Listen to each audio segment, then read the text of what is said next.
Hello, hello, Howdy! and welcome to the Full Dark, No Stars Riverdale podcast. I can just imagine. It's like, hello. Like, it's just so, hello, ladies and gentlemen. Welcome to Full Dark, No Stars, a Riverdale podcast. Where every week we watch one episode and critique said episode. I love how cracked this episode was. It was kind of insane. It's just characters pointing at each other and going, "It's your fault!" The whole time. Fuck. My favorite is definitely Jughead. I know that's not the most bombastic scene in the episode, but I love the gall of him walking up to Archie's father, and it's like, it's your fault that the drive-in is closing. It's your fault my dad can't get a job. Yeah. It's your fault I had a miserable childhood. Yeah, blaming all of his life's problems. Fuck. It was really funny. Just you already put one. Let's you already put one go. Jones out of work. How about another? Like, shut the hell up. I loved the energy.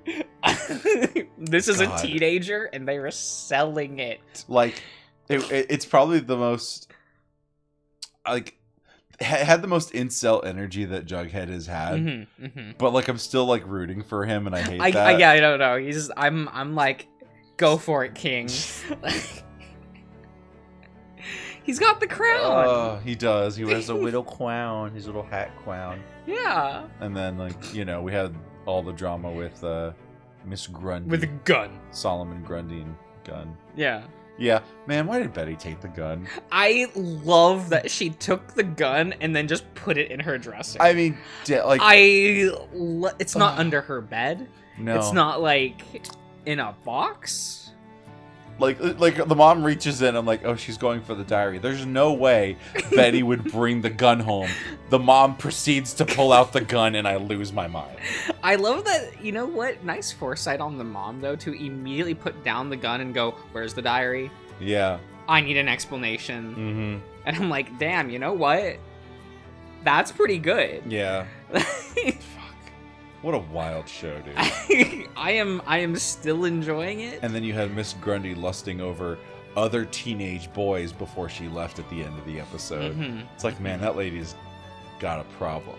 She does. She is mentally ill. Mm-hmm. Mm-hmm. I assume this is her final appearance. I assume as well. I don't think... Because I've never heard anyone talk about this character in this show. No, I haven't either. I did think it was really funny, that shot of her clutching the bow, being like, goodbye, Archie. Yeah, fucking bow for a cello. And it's like, get it? It did end up being a goodbye gift. Yeah. The irony. The ironing. The iron. The iron. No, it was still a fun episode, you know. We got the reveal that Jughead's dad is the leader of the gang. Yeah. The Tunnel Snakes. Mm-hmm. Tunnel Snakes rule. I'm so excited to see just because I know where we go. So like where it ends up, I don't know if it ends up being in this season. I know that at one point Jughead does join the gang. Oh, okay. Like, he's not part of the gang now. He's, like, doing his own thing, living away from his dad, whatever. But he ends up joining the gang, which causes some friction, like, against, like, the rest of the cast. Yeah. Because there's, like, a decision or whatever. That's like, kind of the extent to that part that I know. Yeah, yeah. So, but it's going to get wild, but... It's like, look, we haven't even gotten to the cults and serial killers yet, and the show is already kind of stupid. Yeah.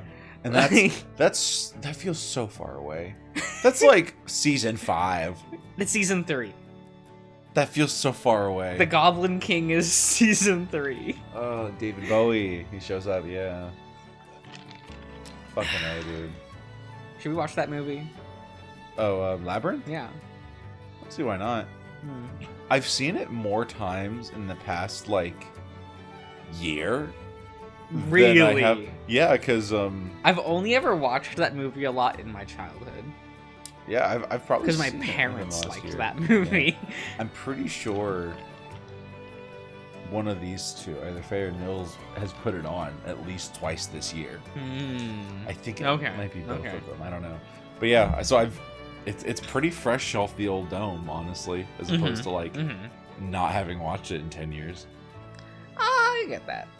It's fine. Sometimes a movie keeps coming up, like fucking Cats, the 70s stage production. There was a time period where Faye put that on like twice a day for like a week or more. Or the really recent stint of her watching Anastasia every fucking day. Oh my god, but that movie's like not good. I know. I say that as a person who likes the movie, by the by. Yeah, right. I like Anastasia. I don't think that's a good movie. Yeah, I don't like it. Watching it every single day. Levels. Granted, what's her name? Anya. Yeah. Okay, Anya's like "I Want" song. So good. Ooh. So good. Those opening measures, yeah. I'm like, that's better than the chorus. Just that. I mean, like, it does the thing of, like, an animated film with songs where it's front-loaded with a bunch of good songs. And then, St. Petersburg. River in St. Petersburg is so good. I love that song. It's a good opening. Good. Well, I mean, I guess, you would call it an opening number. Because it's after the prologue, but yeah. Also, speaking of Cats, right? So Dynamite, the comic. The comic.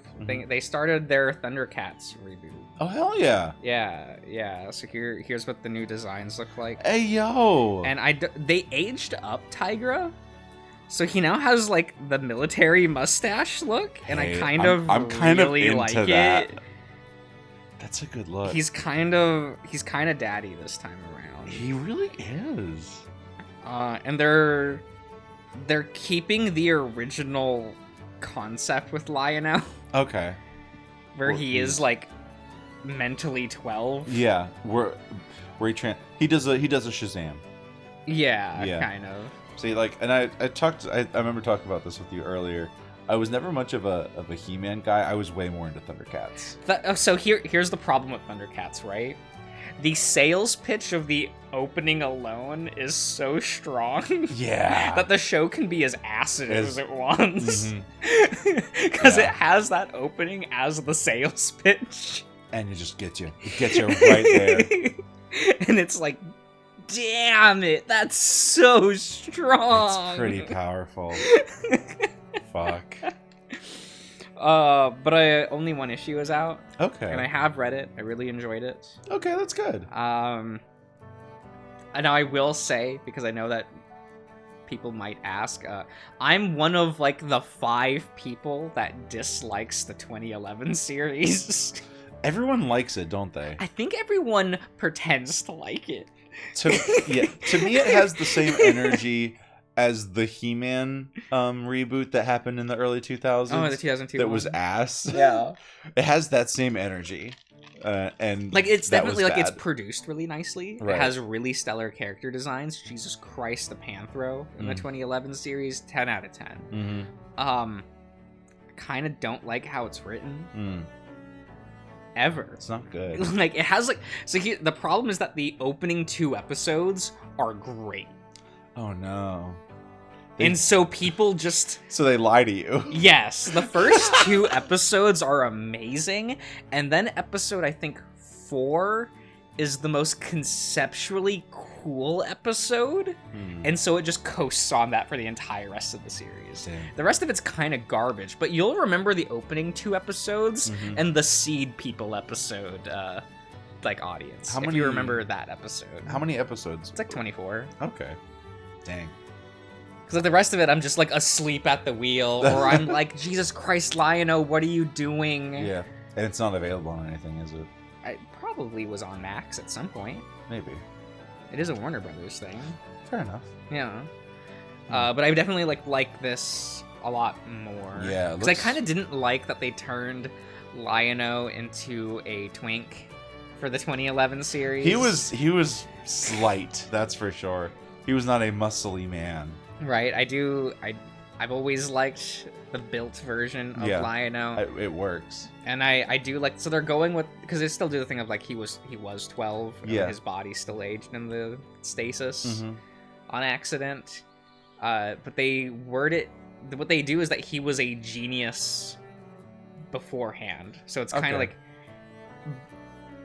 we get a couple scenes of him like when they're leaving Thundara, and then like the modern day, and the juxtaposition's a little bit neater because he has a young body, but his mind's far ahead of what his like physical prowess is. And then it reverses. Okay, right. Because now he's so much physically capable, but like he's not as smart as a normal 22-year-old.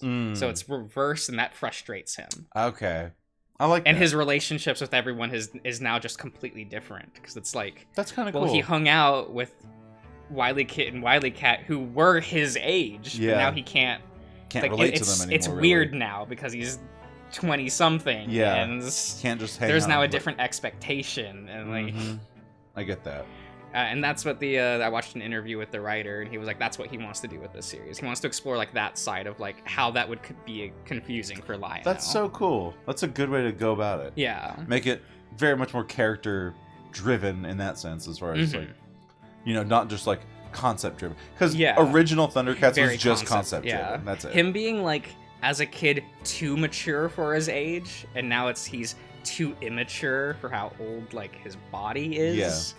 It's like, oh, okay, that's a fun thing. Yeah, it's a very cool concept, and I hope it stays good. Yeah, stays going well. I forget the writer's name off the top of my head, but he has a good track record. Okay, that's good. His comics always are like people like him. That's good to hear. Excellent. So we're finally here at the dinner party. Yeah. Or I guess just at his house. We're not at the party yet. Yeah, it hasn't gotten ready yet. We still have to like deal with the rigmarole of hanging out with a fox in a parlor. A fox in a parlor. Yeah. It's pretty good. I'll get the lead pipe.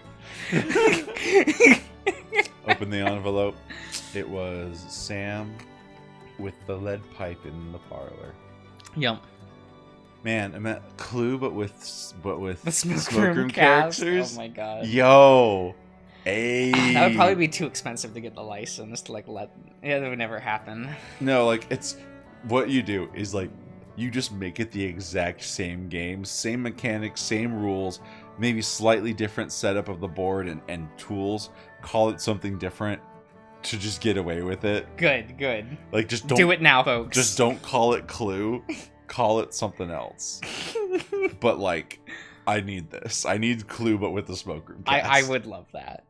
He opens a door by the stairwell, and we pass through into a room with a fireplace.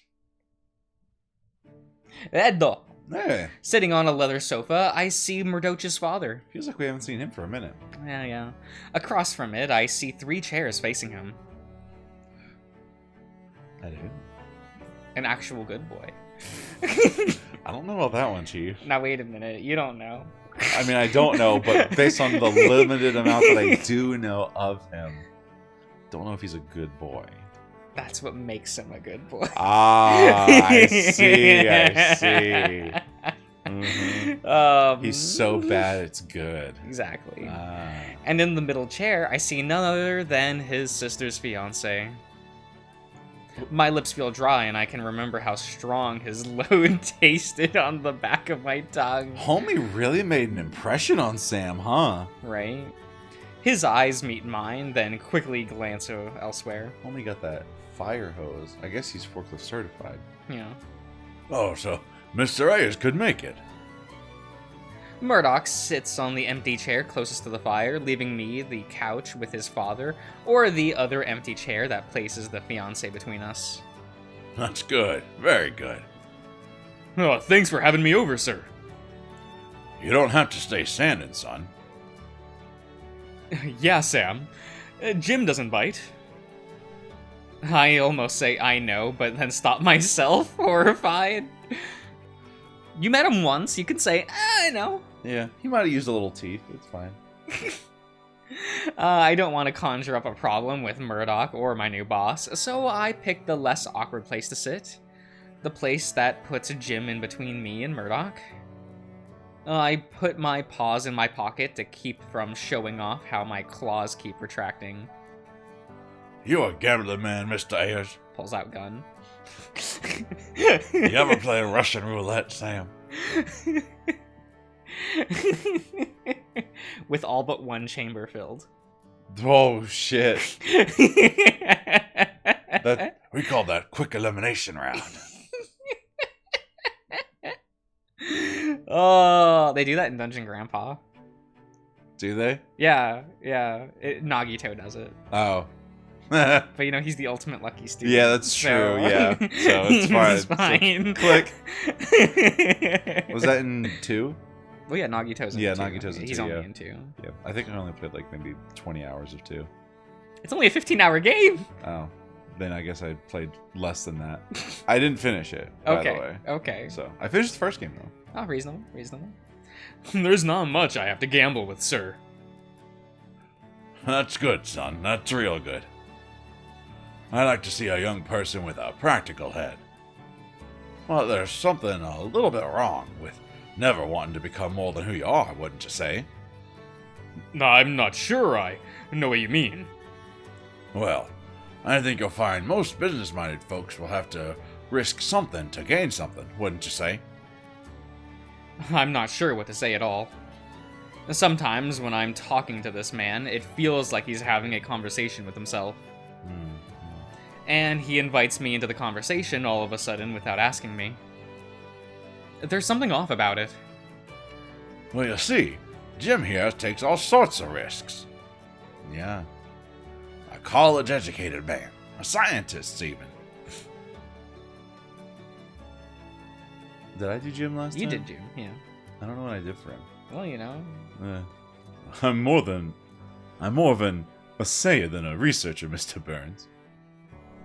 But who'd have thought a geological degree would have warranted a position like yours at SCG? That kind of risk is a gamble, Jim. And a mark of greatness by my standards. Perhaps both Sam and Jim would prefer to talk about something other than work. You don't interrupt me. Oh, Alfred's relaxed tone suddenly shifts into a sharp one. You take a good look at this man and tell me work isn't worth thinking about right now. A fair point. I don't mind at all, sir. Please, continue. They send him all over the West Coast and pay them to do it, don't they, Jim? Well, I can't deny that, sir. Well, who would? Must be nice. If there's one thing I can never get enough of at my job, it's the traveling. I'm very lucky. You tense, Mr. Ayers? I straighten my back with sudden attention. The cheeriness in his voice, again, is a little disarming. Well, I just want to be on my best behavior, sir. You can lighten up, Mr. Ayers. I know the ladies want to put on a show, but they tire themselves out after so long. But it's just us men here in the parlor. Good. No need to feel anxious. It's not the ladies making me anxious. Jim, just be cool. God. He is cool. His face isn't. Yeah, well, you should just take off his shirt. Yeah, that'll cool him off. Yeah, and his pants, too. Mm-hmm. Yeah. The true vent is underneath the balls, right? Yeah. The true vent of the male physique. At least not right now, anyway. You should keep in mind what I said about gambling. The conservative man never puts himself out there. He never risks offending anybody, but he has also never known, and he loses connections after connections until he's got nothing left. Don't let yourself become a ghost before you're already dead. I'm a bit shocked from the sudden intensity of what he's saying, and the severity in his eyes. I expect somebody to cough, or maybe utter some sound of confusion or surprise, but it never comes. Now, if you'll excuse me, I'm going to use the lavatory before dinner. If it starts without me, feel free to tell the missus. He bends to stand up and pushes himself off the couch, shaking as he rises and then steadies himself on his feet. Then he gives me and Jim a nod before turning around and closing the door on the parlor. What a fucking bore. That's a brave thing to say in this house, in this room. In front of Murdoch, too. I'm sure the most of the family comes across as boring to you, compared to the lifestyle you're used to. Oh, you've no fucking idea. You've shared the same sentiment about them too before. But at least you're not boring. Nor is he, for that matter. He jerks his head at me. I lift a brow, wondering if he's saying what I think he's saying, and Murdoch looks at me like he's confused for a second. He looks like he's about to say something to me when the door on the opposite side of the room opens.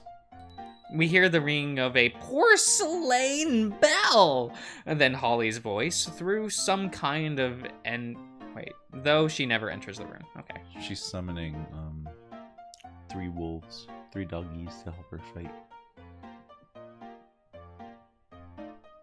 Terrible. Terrible, terrible, terrible. And dinner is served, gentlemen. I don't know if I'm happy that the bell derailed the opportunity for Murdoch's question now, or anxious knowing that the question will come back later. The dinner table looks carefully set.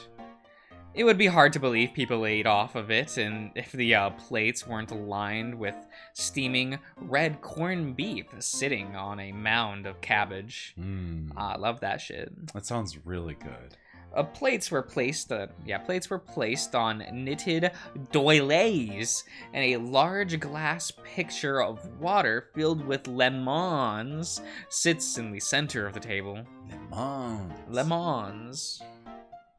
Do you ever look at the Digimon Palmon and go, Palmon?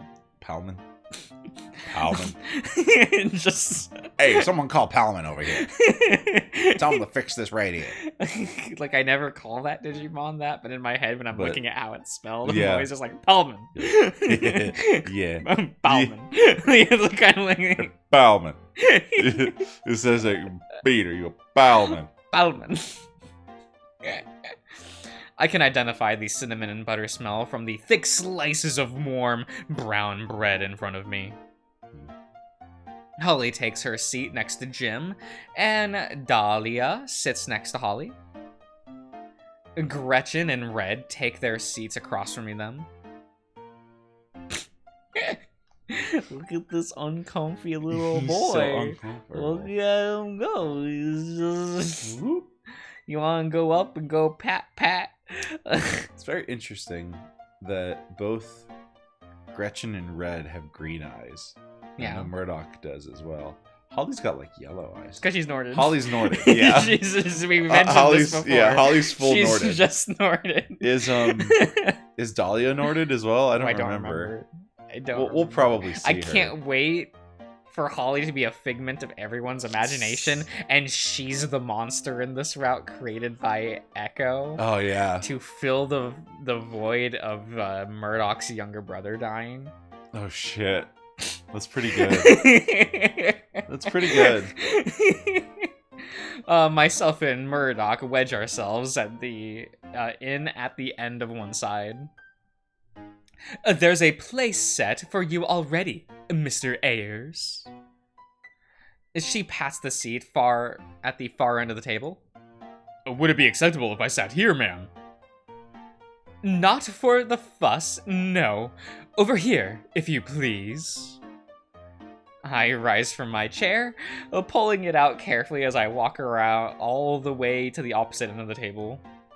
There. Now the whole family's eyes can be on you as a proper guest.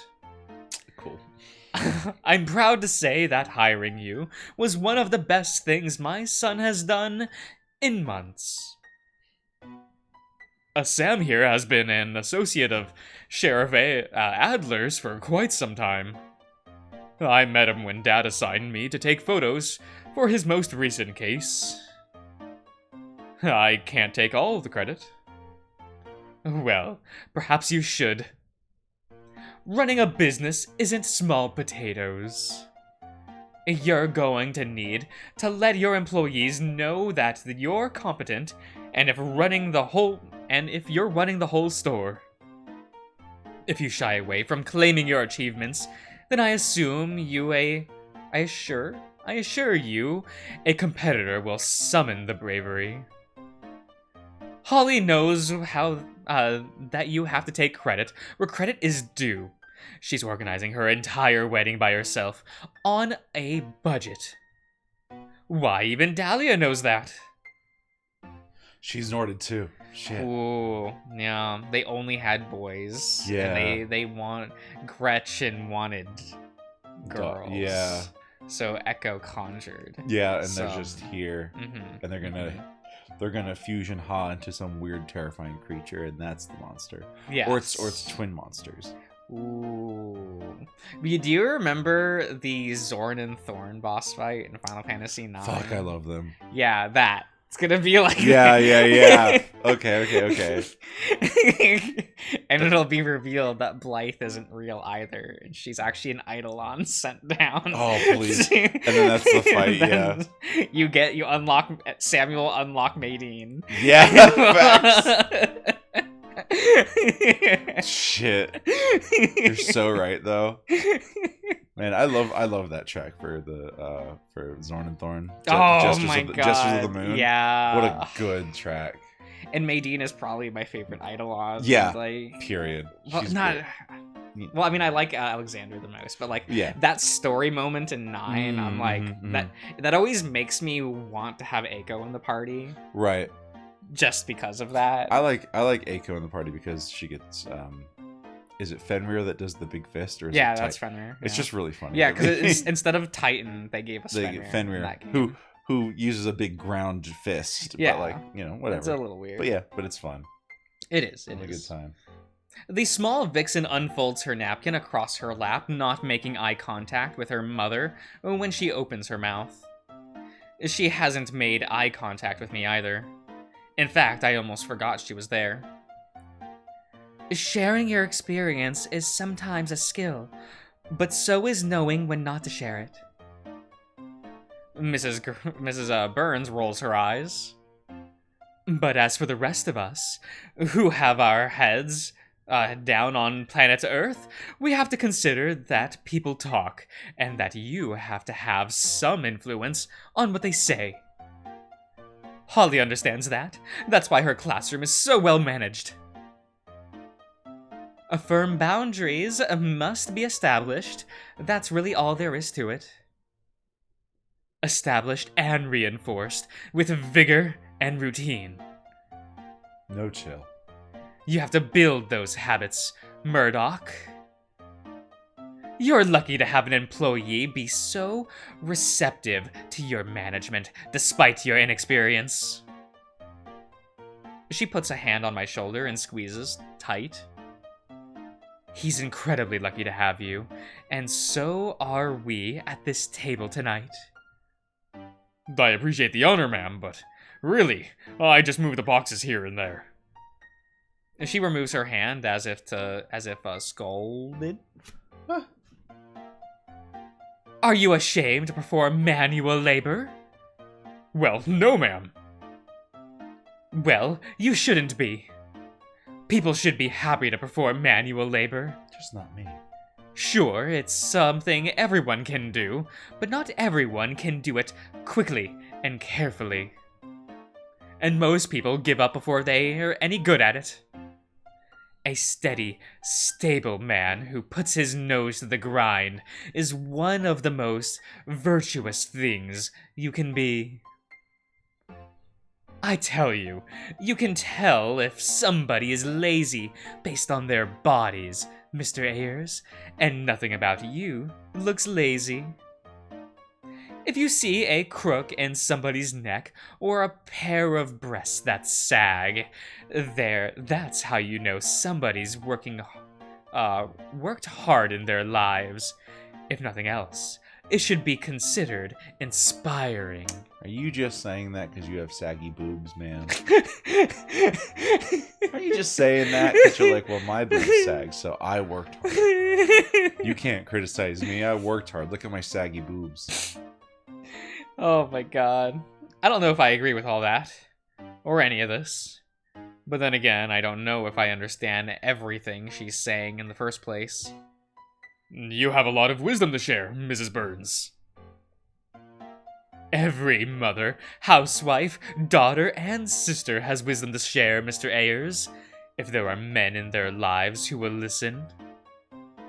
That's probably true, in some broad sense. It looks like she's hanging on how I respond to this. So long as we're on the subject of listening to our daughters, I must remind us all that there's still a considerable amount of preparations to be done for our wedding. The chatty daughter is changing the subject. Thank the Lord! The Lord's word comes first, dear. It's time to pray. Yeah, but yet she had so much more to say before that. Tut tut tut, the Lord. Tut tut tut, the Lord. After I'm done speaking, then we can pray, and then you can speak.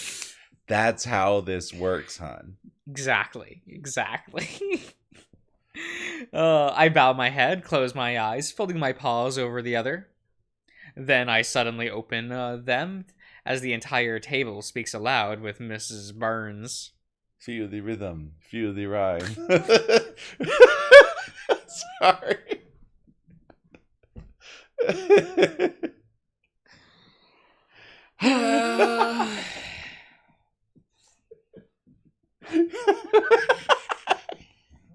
That game was bad, right? Which game? Oh no.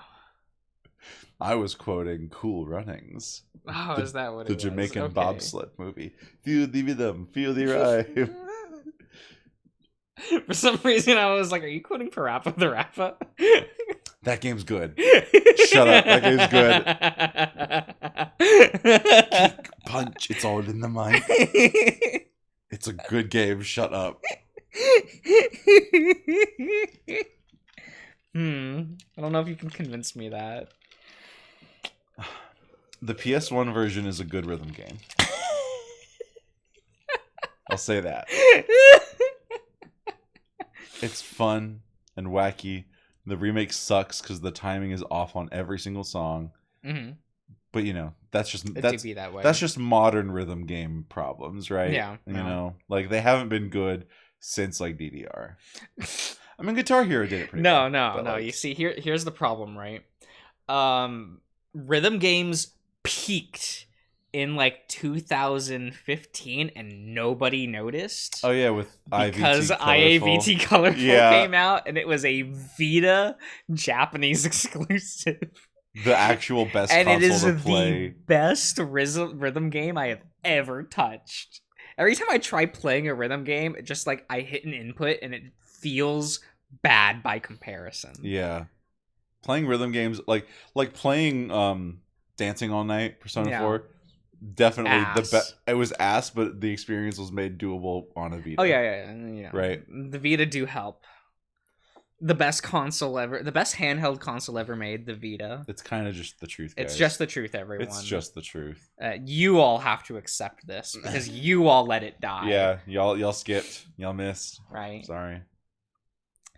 Bless us, O Lord, and these... Is that what this is? These thy gifts, which we are about to receive. Okay. Yeah, whatever. Yeah, she's just praying. Okay, we do this. Now then, it seems like we have plenty of capable hands present to address your needs. We need ushers and caterers. And men to pitch and level the tents. No, you can just say, and we need men. You don't need to... And we need men. Yeah, we don't need just any... walking around, bow ties. Yeah. Only bow ties. Only bow ties. Maybe some suspenders and some nice trousers, if you feel so inclined. No, just have them wear jock straps and that's it. That's how we're gonna do it. Ushers, did you say? I know Jim has friends. Jim has plenty of friends.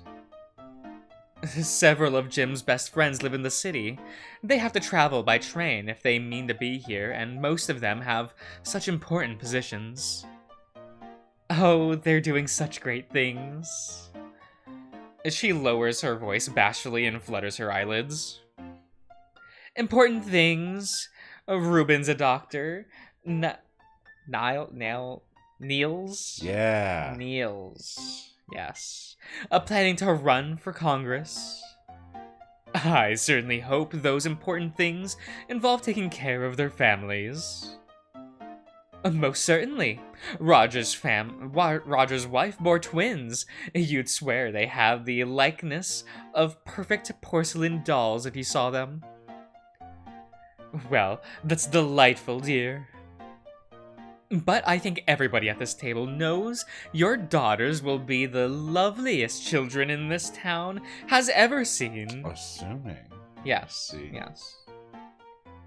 No, I don't.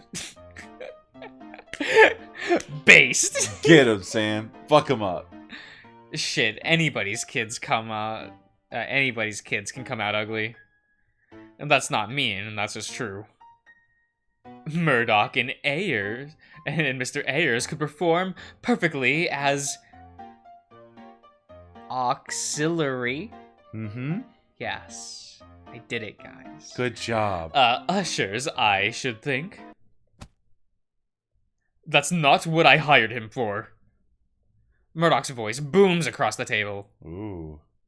I think it's the first time that I've heard him raise his voice. He's like, uh-oh. Voice go up.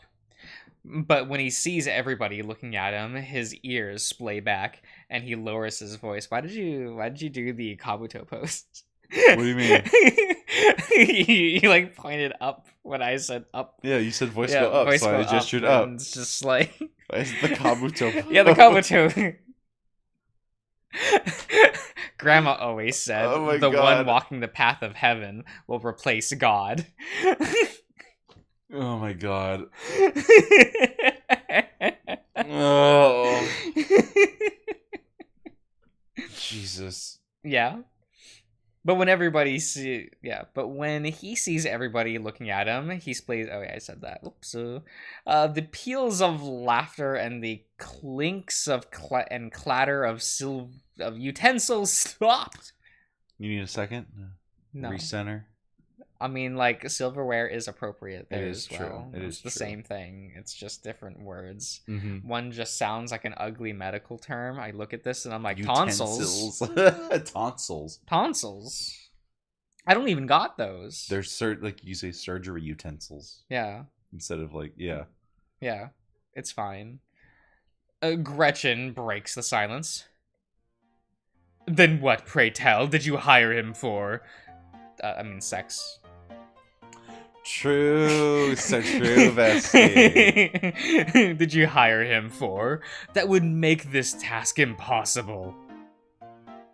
Holly crosses her arms and sighs loudly. I suppose this puts us back at square one for this bump in the road. Oh, no. We'll have none of this. This is one of the most important days of your life, and Murdoch isn't going to forge new and needless complications. Mr. Ayers, whatever compensation that you think would be fair for your such task, run that by me, and we'll meet it. I can do that. But I don't think I want to. I can't turn down any amount of extra money thrown my way right now. But she's going to make me ask about how much I think I should be paid for this. How can I even possibly know that? I thought this was a dinner party, not another job assignment. So, there's another easy problem that I fixed. But if my brother and Mr. Ayers are going to be ushers, they'll need a coat, the color of the rest of Jim's men. I could take them both into town tomorrow, actually. And they can keep you on a short leash for me if they attend your bachelor party. What do you say to that, boys? Murdoch looks stunned. I grunt, which isn't really a yes or no. What the hell is happening? A party with lots of alcohol and tomfoolery. Tomfoolery, you say? Sign me up. I'll fool with Tom. Oh my god. Terrible. Terrible. It depends on how Tom looks. True. Or just get me drunk. And it might not matter. Even when drunk, I still have standards. That's fair. I'm kind of a slut, so. That's true. Wow. Wow. I was being silly. Just being a silly Billy. I'm just being a silly guy. I'm just a baby. Just a guy. Oh my god. She sighed. Boys will be boys, I presume. Fucking and giving each other blowjobs. Coming and coming, I guess. Jim just wants to keep all of the fun to himself. I bet he does. Oh, please. I was planning to invite them anyway. What kind of groom would I be if I didn't treat my own ushers to the best part of the ceremony? Alfred lets out a raspy chuckle. Such a firebrand. The best part? He winks at her. Just a little joke of mine, Turtle Dove. As we dig into our dinners, and not even the high quality of the food can save this experience. Nausea overcomes me.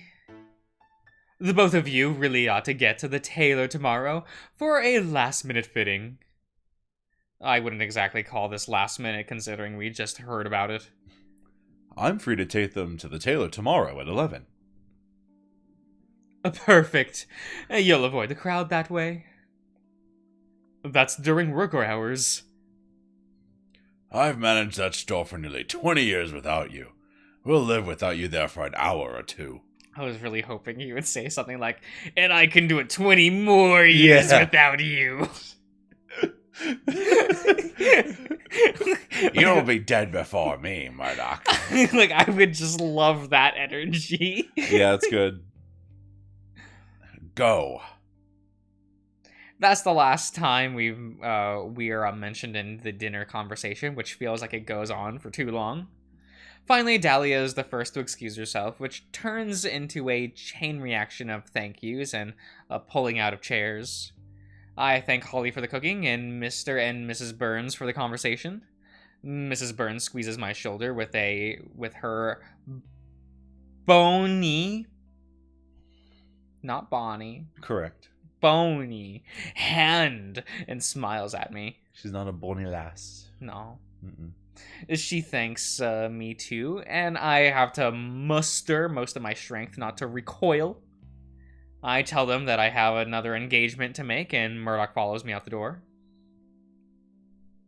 Wasn't that fun? That was actually a funny little quite a time. Quite a little thing. I'd say enjoyable for the most part. I mean, I'm not Sam, so like anytime that, Sam experiences stuff like that, I don't have to worry about it. All I'm thinking about is that corned beef. Yeah, that's true. It did make me a little bit It's hungry. just like, oh my god, Kinda corned hungry. beef. Oh my But god. it's a little too late to eat food. I mean, you could get food. If I ate something, if I ate something, yeah, then I would like probably eat. Sometimes when I eat something, my body like has to digest it while I sleep, and that keeps me up because like my body's working to do something. yeah. So eating late isn't always the best idea for me.